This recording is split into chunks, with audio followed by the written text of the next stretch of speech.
ഗേറ്റിന് മുകളിലെ ആർച്ച് പോലെ തീർത്തിരിക്കുന്ന ബോർഡിൽ എഴുതിയ ഇംഗ്ലീഷ് അക്ഷരങ്ങൾ ചാർലി വായിച്ചു. University of Kerala. അത് വായിച്ചുകൊണ്ട് ഒരു സംശയത്തോടെ ചാർലി പോളിനെ നോക്കി. ഇവിടെ എന്താണ് കാര്യം അമ്മാവ? സംശയം മാറാതെ ചാർലി പോളിനോട് ചോദിച്ചു. കാര്യമുണ്ട് ചാർലി, രക്തപ്പവിഴം കണ്ടെത്തണ്ടേ? ഒറിജിനൽ മാപ്പ് കണ്ടുപിടിക്കണ്ടേ? അതിന് മാപ്പ് ഇവിടെയാണോ? ഞാനിവിടെ കുറച്ചു കാലം ലൈബ്രറിയനായി ജോലി ചെയ്തിട്ടുണ്ടായിരുന്നു. ഇവിടെ നമുക്കൊരാളെ കാണാനുണ്ട്. എന്തെങ്കിലും ഡീറ്റെയിൽസ് ലഭിക്കാതിരിക്കില്ല. നീ ഇവിടെ വെയിറ്റ് ചെയ്യൂ, ഞാൻ ഇപ്പോൾ വരാം. കാറിൽ നിന്നിറങ്ങിയപ്പോൾ ചാർലിയോട് അത്രയും പറഞ്ഞുകൊണ്ട് മുന്നോട്ട് നടന്നു. കുറച്ചു നേരത്തെ ചാർലിയുടെ കാത്തിരിപ്പിന് ശേഷം പോൾ ചാർലിയുടെ അടുത്തേക്ക് നടന്നു വന്നു. അയാളുടെ കൂടെ ഒരു പെൺകുട്ടിയും ഉണ്ടായിരുന്നു. ആരായി പെണ്ണ്?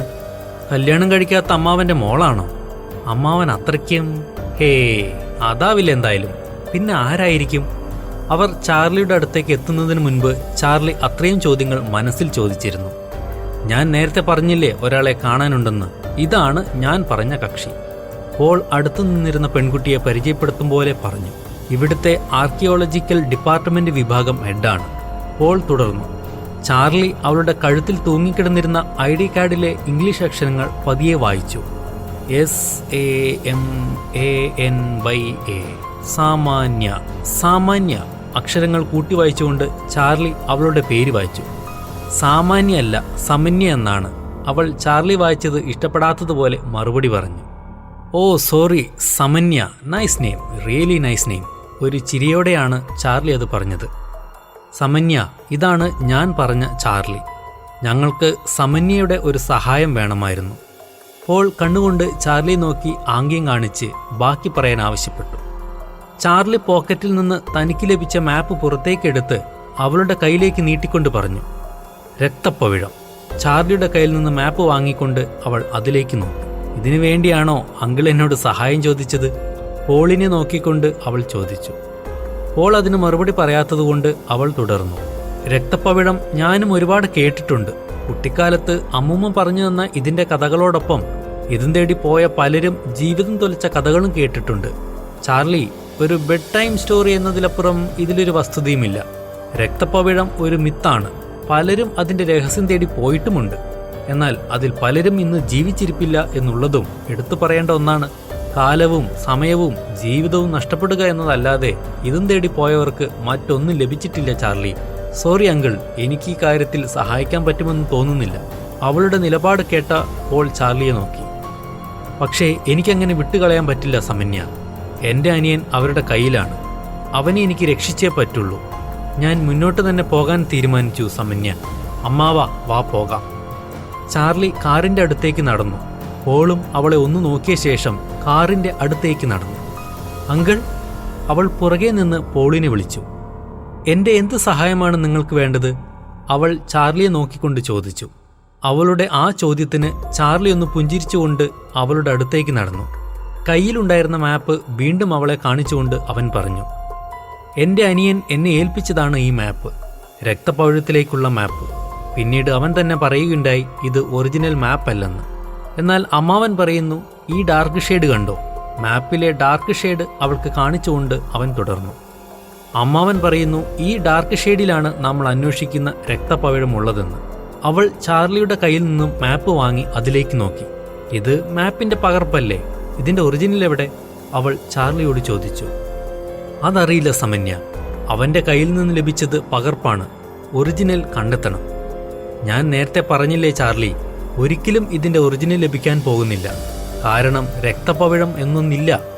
ഇതൊക്കെ ആളുകളെ പറ്റിക്കാനായി പലരും അടിച്ചുവിടുന്ന അസംബന്ധമാണ്.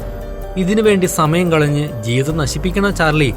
അനിയനെ നമുക്ക് വേറെ എങ്ങനെയെങ്കിലും അവരുടെ കയ്യിൽ നിന്ന് രക്ഷിക്കാം. ഇവിടെ പോലീസ് ഉണ്ടല്ലോ, നിയമങ്ങളുണ്ടല്ലോ. നമുക്ക് ആ വഴിക്ക് നീങ്ങാം ചാർലി. പോലീസിനും നിയമങ്ങൾക്കും വളരെ മുകളിലാണ് സമന്യ സാലിയേറി. നിനക്ക് അയാളെപ്പറ്റി അറിയില്ല സമന്യ. പോളാണ് അത് പറഞ്ഞത്. സമന്യയ്ക്ക് രക്തപ്പവിഴത്തെപ്പറ്റി അറിയുന്നതെല്ലാം എന്നോട് പറയൂ. സമന്യയുടെ അമ്മൂമ്മ പറഞ്ഞ ബെഡ് ടൈം സ്റ്റോറി അടക്കം അത്രയെങ്കിലും ചെയ്തു തന്നൂടെ? ചാർലി ഒരു അപേക്ഷ പോലെ അവളോട് ചോദിച്ചു. ശരി, നിങ്ങളുടെ തീരുമാനം അങ്ങനെയാണെങ്കിൽ ഞാൻ ഇനി എന്തു പറയാൻ? വരൂ, എനിക്കറിയുന്ന കാര്യങ്ങൾ പറഞ്ഞു തരാം. അത്രയും പറഞ്ഞ് അവൾ മുന്നിലോട്ട് നടന്നു. അവളെ അനുഗമിച്ച പോലെ ചാർലിയും പോളും അവളുടെ പിന്നിലായി നടന്നു. യൂണിവേഴ്സിറ്റി ലൈബ്രറിയിലേക്കാണ് അവൾ പോയത്. ഷെൽഫിൽ അടക്കി വെച്ചിരുന്ന പുസ്തകങ്ങളുടെ പേരുകളുടെ മുകളിലായി അവൾ വിരലോടിച്ചു. എന്താണ് അവൾ ഉദ്ദേശിക്കുന്നതെന്ന് മനസ്സിലാവാതെ പോളും ചാർലിയും മുഖത്തോട് മുഖം നോക്കി നിന്നു. കുറച്ചു നിമിഷത്തെ അവളുടെ തിരച്ചിലിനൊടുവിൽ ഒരു പുസ്തകത്തിന്റെ മുകളിൽ അവളുടെ വിരലുകൾ നിന്നു. ഷെൽഫിൽ നിന്നും അവൾ ആ പുസ്തകം പുറത്തേക്കെടുത്തു. പുസ്തകത്തിന്റെ മുകളിലും വശങ്ങളിലുമുണ്ടായിരുന്ന പൊടി തട്ടിക്കളഞ്ഞ് അതിന്റെ പേജുകൾ മറിച്ചു നോക്കി പുസ്തകം അതുതന്നെയാണെന്ന് ഉറപ്പുവരുത്തി. അവൾ അവരുടെ അടുത്തേക്ക് നടന്നു. എന്താണിത്? എന്താണ് ഈ പുസ്തകത്തിൽ? ചാർലി അവളോട് ചോദിച്ചു. നമ്മൾ തേടിക്കൊണ്ടിരുന്ന രക്തപ്പവിഴത്തെ പറ്റിയുള്ള വിവരങ്ങളടങ്ങിയ പുസ്തകമാണിത്. മഹാവംശം എന്നാണ് ഇതിന്റെ പേര്. പുസ്തകത്തിന്റെ ചട്ടയിലെ പേര് കാണിച്ചുകൊണ്ട് അവൾ പറഞ്ഞു. പക്ഷേ ഇതേത് ഭാഷ? ചട്ടയിലെ പുസ്തകത്തിന്റെ പേര് വായിക്കാനാവാതെ ചാർലി അവളോട് ചോദിച്ചു. പാലി ഭാഷയിലാണ് ഇത് എഴുതിയിരിക്കുന്നത്. 200 BC-യിലാണ് ഇത് എഴുതിയിരിക്കുന്നതെന്ന് കരുതപ്പെടുന്നു. ഒരു ബുദ്ധ ഭിക്ഷുവാണ് ഇത് എഴുതിയിരിക്കുന്നത്. ഒരു ചരിത്രരേഖ എന്നതിനുപരിയായി പാലി ഭാഷയിലുള്ള ഒരു ഇതിഹാസ കാവ്യം കൂടിയാണ് മഹാവംശം. ഇതിലെ കഥകളിൽ ആ കാലഘട്ടങ്ങളിൽ നടന്ന യുദ്ധങ്ങൾ, കടന്നുകയറ്റങ്ങൾ തുടങ്ങിയവയെ പറ്റിയൊക്കെ പ്രതിപാദിക്കുന്നുണ്ട്. അതുപോലെ അന്നുകാലത്തെ കൊട്ടാരങ്ങൾ, കോട്ടകൾ, സ്തൂപങ്ങൾ തുടങ്ങിയവയുടെ നിർമ്മാണ ചരിത്രവും ഇവയിലുണ്ട്. 2001 ഗുജറാത്തിലെ ഖാംബട്ട് സമുദ്രത്തിന്റെ അടിത്തട്ടിൽ നിന്ന് ശ്രീകൃഷ്ണൻ ഭഗവാന്റെ ദ്വാരകയുടെ അവശിഷ്ടങ്ങൾ കണ്ടെത്തുകയുണ്ടായി. അവിടെ നിന്ന് പടിഞ്ഞാറ് 9 കിലോമീറ്റർ പരപ്പിൽ 40 മീറ്റർ ആഴത്തിൽ മറ്റൊരിടത്തു നിന്ന് കണ്ടെത്തിയതാണ് ഈ പുസ്തകവും. ഒരു വലിയ പെട്ടിക്കകത്തു നിന്നാണ് ഇത് ലഭിക്കുന്നത്. നൂറ്റാണ്ടുകളോളം കടലിൽ കിടന്നിട്ടും ഇതിന്റെ പേജുകൾക്ക് ഒരു കോട്ടവും വന്നിട്ടില്ല എന്നുള്ളത് തികച്ചും അത്ഭുതകരമായ വസ്തുതയാണ്. ശരി, പക്ഷേ നമ്മൾ തേടുന്ന രക്തപ്പവിഴുമായി എന്താണിതിന് ബന്ധം? സമന്യ എന്താണ് പറഞ്ഞു വരുന്നതെന്ന് മനസ്സിലാവാതെ ചാർലി അവളോട് ചോദിച്ചു. രക്തപ്പവിഴം, അതിലേക്കാണ് ഞാൻ വരുന്നത്. ഇതാണ് നിങ്ങൾ തേടുന്ന രക്തപ്പവിഴം. ആ പുസ്തകത്തിന്റെ പേജുകൾക്കിടയിൽ നിന്ന് ഒരു ചിത്രം അവർക്ക് കാണിച്ചു കൊടുത്തുകൊണ്ട് അവൾ പറഞ്ഞു. ചാർലി അവളുടെ കയ്യിൽ നിന്നും ആ പുസ്തകം വാങ്ങി ആ ചിത്രത്തിനു മീതെ വിരലുകൾ കൊണ്ട് പതിയെ സ്പർശിച്ചു. വാവ്! അഗാധ രാജാവ് രാസസിംഗന്റെ ഒറ്റ മകളായിരുന്നു ഹൈമവതി. വേദങ്ങളും ഉപനിഷത്തുകളും ചെറുപ്പത്തിൽ തന്നെ പഠിച്ച ഹൈമാവതി റാണിക്ക് താന്ത്രിക കർമ്മങ്ങളിലും അറിവുണ്ടായിരുന്നു. ഭദ്രകാളി ഭക്തിയായിരുന്ന റാണിയുടെ നീണ്ട 101 ദിവസത്തെ കഠിന വ്രതത്തിനൊടുവിൽ റാണിയുടെ പ്രാർത്ഥനയിൽ സന്തുഷ്ടിയായ ഭദ്രകാളി റാണിയുടെ മുന്നിൽ പ്രത്യക്ഷപ്പെട്ട് അവർക്ക് നൽകിയതാണ് രക്തപ്പവിഴം എന്നൊരു കഥയുണ്ട് ഇതിൽ. നമ്മുടെ ചിന്തകളുടെ അപ്പുറമായിരുന്നു രക്തപ്പവിഴത്തിന്റെ ശക്തി. ഒരിക്കൽ അഗാധെ ആക്രമിക്കാനെത്തിയ മഹാജനം സൈന്യത്തെ രക്തപ്പവിഴം ഉപയോഗിച്ച് പരാജയപ്പെടുത്തിയതായി ഇതിൽ പറയുന്നുണ്ട്. എണ്ണത്തിലും ശക്തിയിലും വളരെ വലുതായ മഹാജനം സൈന്യത്തിനെ ലക്ഷ്യമാക്കി ആകാശത്തിൽ നിന്ന് വലിയ തീഗോളങ്ങൾ പതിക്കുകയും അവരുടെ പടയെ നിഷ്കരണം ഇല്ലാതെ ആക്കുകയുമായിരുന്നു. യുദ്ധത്തിൽ അഗാധ വിജയിക്കുകയും ചെയ്തു. ഈ യുദ്ധത്തെപ്പറ്റി പല രാജ്യങ്ങളും അറിയുകയും അഗാധയെ ആക്രമിക്കാൻ ഭയപ്പെടുകയും ചെയ്തു. പിന്നീടുള്ള നാളുകളിൽ രക്തപ്പവിഴം അഗാധക്കാർക്ക് എന്നും ഒരു കവചമായിരുന്നു. മറ്റൊരു പ്രത്യേകത എന്ന് വെച്ചാൽ കന്യകമാർക്ക് മാത്രമേ രക്തപ്പവിഴത്തിൽ സ്പർശിക്കാൻ കഴിയുള്ളൂ എന്നുള്ളതാണ്. അല്ലാത്തവർ അതിൽ സ്പർശിച്ചാൽ വിഷം തീണ്ടി മരിക്കുമെന്നുള്ളതിനാൽ മറ്റാരും അതിൽ സ്പർശിക്കാൻ മുതിർന്നിരുന്നില്ല. ഇതാണ് ഹൈമവതി റാണി. സമന്യ ചാർലിയുടെ കയ്യിൽ നിന്ന് പുസ്തകം വാങ്ങി ഹൈമവതി റാണിയുടെ ചിത്രം കാണിച്ചുകൊണ്ട് പറഞ്ഞു. അവൾ തുടർന്നു. വർഷങ്ങളോളം ആരും അഗാധയെ ആക്രമിച്ചില്ല. നേരത്തെ പറഞ്ഞല്ലോ, മറ്റ് രാജാക്കന്മാർക്ക് രക്തപ്പവിഴത്തെ ഭയമായിരുന്നു. പലരും ഈ കാരണത്താൽ അഗാധയെ ആക്രമിച്ചില്ല. റാണിക്ക് വയസ്സായി. മരണം മുന്നിൽ കണ്ട അവർ അന്ന് അവരുടെ പടയെ നയിച്ചിരുന്ന ചന്ദ്രസേനനെ രാജാവാക്കി. റാണിയുടെ ആവശ്യപ്രകാരം രക്തപ്പവിഴം മറ്റാരും ഉപയോഗിക്കാതിരിക്കാൻ റാണിയുടെ കല്ലറയിൽ സൂക്ഷിക്കാൻ ആവശ്യപ്പെട്ടു. ചന്ദ്രസേനൻ റാണി പറഞ്ഞത് അക്ഷരം പ്രതി അനുസരിച്ചു. പക്ഷേ രക്തപ്പവിഴം റാണിയുടെ കല്ലറയിൽ റാണിയോടൊപ്പം മറവ് ചെയ്ത കാര്യം പുറത്തേക്ക് വിട്ടില്ല. കാരണം ശത്രുക്കൾ ഇതറിഞ്ഞാൽ അവരെ ആക്രമിക്കുമെന്ന് അവർക്കറിയാമായിരുന്നു. വർഷങ്ങൾ വീണ്ടും കടന്നുപോയി. രക്തപ്പവിഴത്തെ ഭയന്ന് പലരും ആക്രമിക്കാതിരുന്ന അഗാധയെ ഒരിക്കൽ ഒരാൾ ആക്രമിച്ചു. ഭാരതം കണ്ട ഏറ്റവും മഹാനായ ധൈര്യശാലിയായ ചക്രവർത്തിയായിരുന്നു അത്. സമന്യ ഒരു നിമിഷം നിർത്തി. ചാർലിയും പോളും അവളുടെ വായിലേക്ക് ആ ചക്രവർത്തിയുടെ പേര് കേൾക്കാനായി നോക്കി നിന്നു. മൗര്യ സാമ്രാജ്യത്തിന്റെ സ്ഥാപകനായ ചന്ദ്രഗുപ്തന്റെ മകൾ ബിന്ദുസാരന്റെ മകൻ അശോക ചക്രവർത്തി. ചാർലിയും പോളും ഒരേ സ്വരത്തിൽ പറഞ്ഞു. കലിംഗ യുദ്ധത്തിന് മുൻപാണ് അദ്ദേഹം അഗാധയെ ആക്രമിക്കുന്നത്. പല രാജ്യങ്ങളും ആക്രമിച്ച് തൻ്റെ കീഴിലാക്കിയിരിക്കുന്ന സമയത്താണ് അശോക ചക്രവർത്തി പലരും ആക്രമിക്കാൻ ഭയപ്പെട്ട അഗാധയെ ആക്രമിക്കുന്നത്. യുദ്ധത്തിൽ അഗാധ സൈന്യം പരാജയപ്പെട്ടു. അഗാധയുടെ സമ്പത്ത് കൊള്ളയടിക്കപ്പെട്ടു. അശോക ചക്രവർത്തി ആദ്യം തിരഞ്ഞത് പണ്ടവർ റാണി ഹൈമവതിയുടെ കല്ലറയിൽ ഒളിപ്പിച്ച രക്തപവിഴമായിരുന്നു. ചക്രവർത്തിയുടെ വിശ്വസ്തരായ ഒരാളാണ് അത് കണ്ടെത്തിയത്. ആകാംക്ഷ കൂടി അയാൾ അതിൽ തൊട്ടതും നിമിഷങ്ങൾക്കുള്ളിൽ എവിടെ നിന്നോ പ്രത്യക്ഷമായ ഒരു കറുത്ത നാഗം അയാളെ കൊത്തുകയായിരുന്നു. രക്തപവിഴത്തെ ഭയപ്പെട്ട ചക്രവർത്തി പിന്നെ എങ്ങനെയോ അതിനെപ്പറ്റി മനസ്സിലാക്കിയ ശേഷം ഒരു കന്യകയുടെ സഹായത്താൽ അതിനെ ഭദ്രമാക്കി മറ്റാരുടെയും കയ്യിൽ ലഭിക്കാതിരിക്കാൻ എവിടെയോ ഒളിപ്പിക്കുകയായിരുന്നു.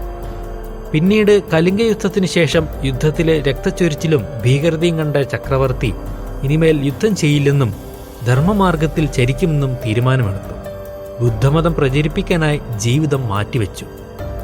അദ്ദേഹത്തിന്റെ മിത്രങ്ങളിൽ ഒരാളായ ബുദ്ധ സന്യാസിയാണ് ഈ പുസ്തകം എഴുതിയിരിക്കുന്നത് എന്ന് കരുതപ്പെടുന്നു. സമന്യ അത്രയും പറഞ്ഞുകൊണ്ട് ആ പുസ്തകം അടച്ചു.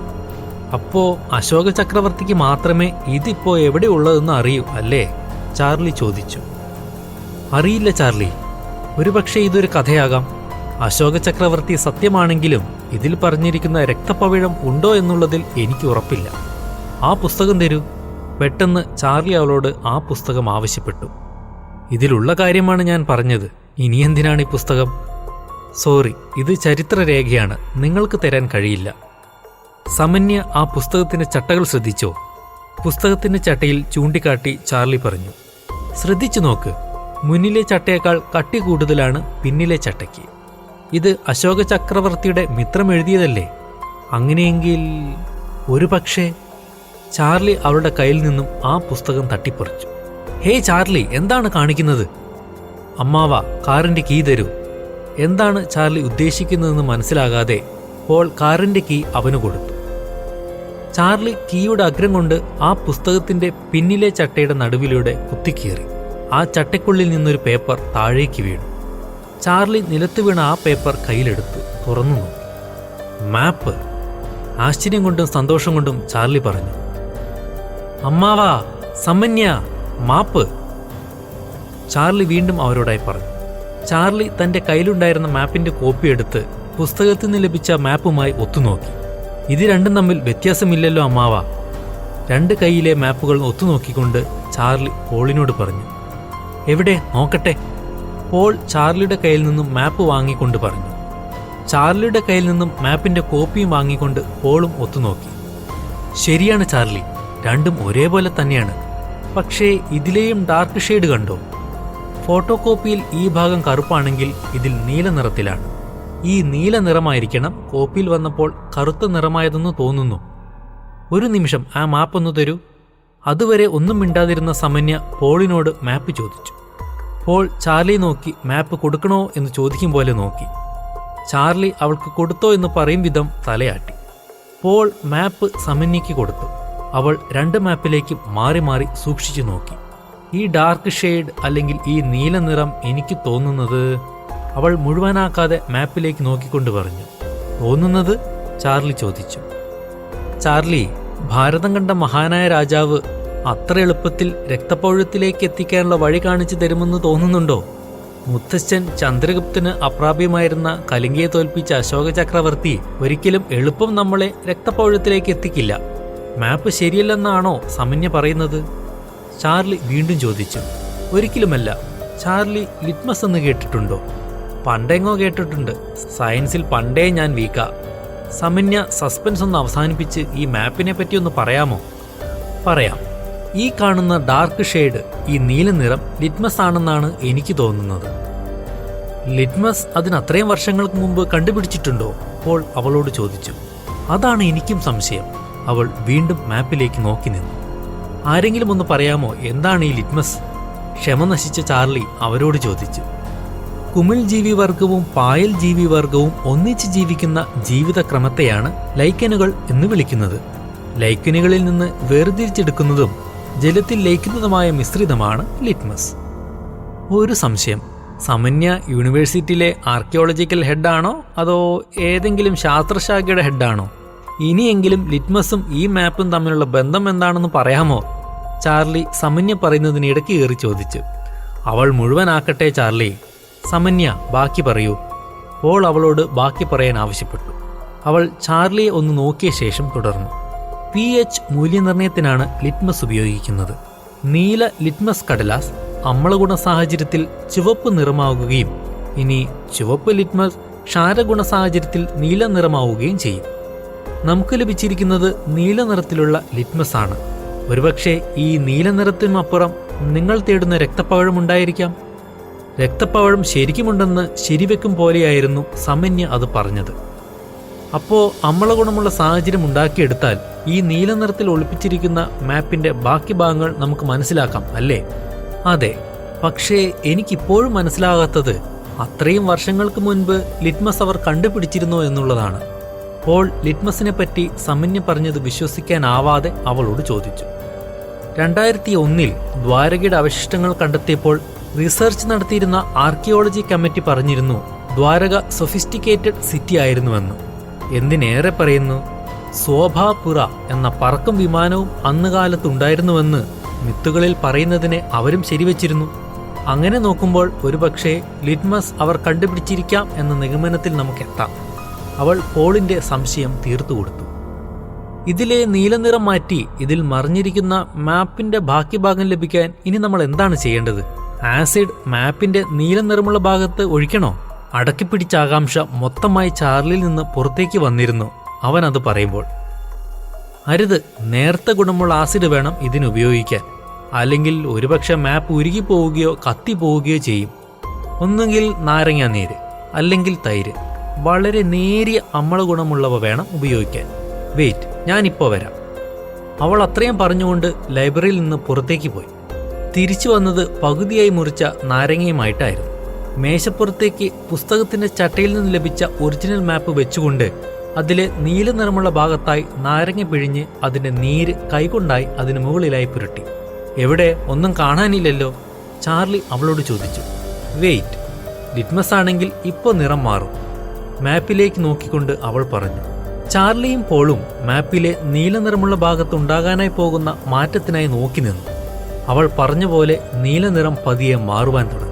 പതിയെ പതിയെ ആ നീല നിറമായിരുന്ന ഭാഗം ചുവന്ന നിറമായി. സി, ഞാൻ പറഞ്ഞില്ലേ ഇത് ലിറ്റ്മസ് ആണെന്ന്. സമന്യ അത്ഭുതത്തോടെ മാപ്പിലേക്ക് നോക്കി നിൽക്കുന്ന പോളിനോടും ചാർലിയോടുമായി പറഞ്ഞു. ചാർലി മേശപ്പുറത്തുനിന്ന് മാപ്പ് കയ്യിലേക്കെടുത്തു. ഇതെന്താണിത്? എന്താണ് ഈ അടയാളങ്ങൾ? അമ്മാവാ, ഇതൊന്ന് നോക്കൂ. ചാർലി നിറം മാറിയ ആ ഭാഗത്തിലേക്ക് നോക്കിക്കൊണ്ട് പറഞ്ഞു. പിക്ടോഗ്രാഫ്. ചുവന്ന നിറത്തിലുണ്ടായിരുന്ന അടയാളങ്ങളിൽ നോക്കിക്കൊണ്ട് പോൾ പറഞ്ഞു. എവിടെ നോക്കട്ടെ? സമന്യ മാപ്പിലേക്ക് എത്തി നോക്കി. അതെ, പിക്ടോഗ്രാഫ്. ഒരു വാക്കിനെയോ അല്ലെങ്കിൽ വാചകത്തിനെയോ സൂചിപ്പിക്കുന്നതിനായി പണ്ടുകാലങ്ങളിൽ, അതായത് ലിപി കണ്ടുപിടിക്കുന്നതിന് മുൻപ് പിക്ടോഗ്രാഫ് ആയിട്ടായിരുന്നു വിവരങ്ങൾ രേഖപ്പെടുത്തിയിരുന്നത്. അങ്ങനെയെങ്കിൽ ഈ ചുവന്ന നിറത്തിലുള്ള ഭാഗത്തിലാണ് നമ്മൾ തേടുന്ന രക്തപ്പവിഴം അശോക ചക്രവർത്തി ഒളിച്ചു വച്ചിരിക്കുന്നത്. ബാക്കിയുള്ള ഭാഗം അവിടേക്ക് എത്തിപ്പെടാനുള്ള വെറും വിവരങ്ങൾ മാത്രമാണ്. ചാർലി പിക്ടോഗ്രാഫിലേക്ക് നോക്കിക്കൊണ്ട് പറഞ്ഞു. അതെ, അതുതന്നെയാണ്. സമന്യ ചാർലി പറഞ്ഞത് ശരിവെച്ചു. പക്ഷേ ഈ അടയാളങ്ങൾ, ഈ പിക്ടോഗ്രാഫ് എന്താണ് ഉദ്ദേശിക്കുന്നത്? ചാർലി കയ്യിലെ മാപ്പ് വീണ്ടും മേശപ്പുറത്ത് വെച്ചു. ഇതെന്താണ്? ഇതെന്തോ മൃഗമാണ്. പിക്ടോഗ്രാഫിലേക്ക് നോക്കി ചാർലി പറഞ്ഞു. നീണ്ട കൊമ്പുകൾ, 4 കാലുകൾ, ചെറിയ വാല്. ഇതെനിക്ക് തോന്നുന്നത് മാനാണെന്നാണ്. പിക്ടോഗ്രാഫിലേക്ക് നോക്കിക്കൊണ്ട് പോൾ പറഞ്ഞു. യെസ്, ഇത് മാൻ തന്നെയാണ്. ഈ കാണുന്നത് ഒരു നായാട്ടുകാരൻ. ഒരു നായാട്ടുകാരൻ അമ്പെയ്യുന്നു. എന്താണ് ഈ ചിത്രം ഉദ്ദേശിക്കുന്നത്? പോളിനോടും സമന്യയോടുമായി ചാർലി ചോദിച്ചു. അവർ മാപ്പിലേക്ക് നോക്കിയതല്ലാതെ അവന്റെ ചോദ്യത്തിന് മറുപടി പറഞ്ഞില്ല. പിന്നെ ഈ പാറക്കെട്ട്, അത് കഴിഞ്ഞ് ഒരു വീട് പോലെ എന്തോ ഒന്ന്, അതിനു മുന്നിലായി 2 ആളുകൾ, പിന്നെ വീണ്ടും ഒരേപോലെ ഇരിക്കുന്ന 2 മൃഗങ്ങൾ, അതിന്റെ മധ്യത്തിലായി ഒരു വാളിന്റെ ചിത്രം. ചാർലി മാപ്പിൽ കണ്ട കാര്യങ്ങൾ പോളിനും സമന്യയ്ക്കും കാണിച്ചു കൊടുത്തു. എന്തായിരിക്കും ഇതുകൊണ്ട് ചക്രവർത്തി ഉദ്ദേശിക്കുന്നത്? ചാർലി ഇത് ശ്രദ്ധിച്ചോ? ചിത്രത്തിലെ നായാട്ടുകാരൻ മാനിനെയല്ല അമ്പെയ്യുന്നത്. മാൻ നിൽക്കുന്നതിന്റെ എതിർദിശയിലേക്കാണ് അമ്പെയ്യുന്നത്. അമ്പിന്റെ ദിശ കാണിക്കുന്നത് മാനിനെ ലക്ഷ്യമാക്കിയല്ല. മാപ്പിലെ പിക്ടോഗ്രാഫിൽ നോക്കിക്കൊണ്ട് പോൾ ചാർലിയോട് പറഞ്ഞു. അത് ശരിയാണല്ലോ. മാനിനെ ലക്ഷ്യമാക്കാതെ നേരെ മറിച്ച് എതിർദിശ നോക്കിയാണ് അമ്പെയ്യുന്നത്. അതെന്തായിരിക്കും ചക്രവർത്തി ഉദ്ദേശിച്ചിട്ടുണ്ടാവുക? ചാർലി തുടർന്നു. മാൻ, നായാട്ടുകാരൻ, 2ൽ കൂടുതൽ തവണ ചാർലി അങ്ങനെ ഉച്ചരിച്ചു. ഇത് നായാട്ടുകാരനല്ല. എന്റെ ഊഹം ശരിയാണെങ്കിൽ ഇവിടെ നായാട്ടുകാരൻ എന്നതിനേക്കാൾ കൂടുതൽ അനുയോജ്യമായത് ഒരു വേടൻ എന്ന സങ്കല്പമാണ്. മാനിനെ അമ്പെയ്യുന്ന വേടൻ എന്നുവെച്ചാൽ ചക്രവർത്തി നമുക്കൊരു ക്ലൂ തന്നിരിക്കുകയാണ്. നമുക്ക് അറിയാവുന്ന കാര്യം തന്നെയാണ് അമ്മാവ. വേടന്റെ അമ്പേറ്റ് ആരാണ് മരിച്ചിരിക്കുന്നത്? ശ്രീകൃഷ്ണ ഭഗവാൻ, സമന്യ ചാർലിയോട് പറഞ്ഞു. അതേ സമന്യ, ചക്രവർത്തി ഇവിടെ ഉദ്ദേശിച്ചതും അതുതന്നെയാണ്, ശ്രീകൃഷ്ണ ഭഗവാൻ. പക്ഷേ ശ്രീകൃഷ്ണ ഭഗവാനും നമ്മൾ തേടുന്ന രക്തപ്പവിഴുമായി എന്ത് ബന്ധം? ഭഗവാന്റെ സ്വർഗാരോഹണം കഴിഞ്ഞ് നൂറ്റാണ്ടുകൾ കഴിഞ്ഞില്ലേ അഗാധരാജ്യം ഉണ്ടാവുന്നത്? അതും കഴിഞ്ഞ് വർഷങ്ങൾ കഴിഞ്ഞില്ലേ അശോക ചക്രവർത്തി അഗാധയെ ആക്രമിക്കുന്നതും? സമന്യ സംശയത്തോടെ അവളോട് ചോദിച്ചു. ഞാൻ നേരത്തെ പറഞ്ഞില്ലേ, അതൊരു ക്ലൂ മാത്രമാണ്, അല്ലാതെ ശ്രീകൃഷ്ണ ഭഗവാനും രക്തപ്പവിഴുമായി യാതൊരു ബന്ധവുമില്ല. ചാർലി ഒന്ന് നിർത്തിയ ശേഷം തുടർന്നു.